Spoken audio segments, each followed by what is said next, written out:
4, the diagram shows a circuit containing battery and a cell with a negligible internal resistance. Some values are given. What you have to find R, resistance of this thing. Okay, so if this 3 is coming here, this will be going there.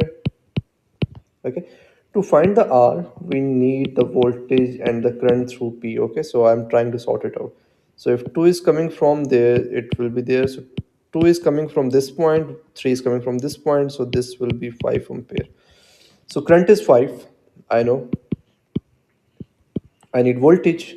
So I have two different loops. I'm going to choose this one because there we have the data. Total EMF should be equals to Kirchhoff's second rule, right? Total EMF should be equals to total potential.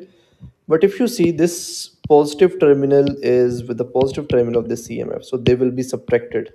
So it will be 9.0 minus 1.0. This is the total EMF, should be equals to total potential difference.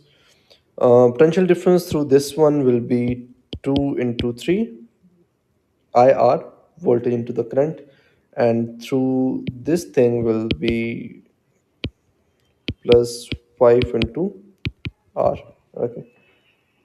Okay, so I can directly find R from there. You don't need this thing.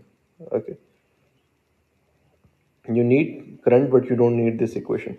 So rearranging this, 8 is equals to 6 plus 5R. So R is equals to 2 by 5. Okay, this will give you 0.4. Option A.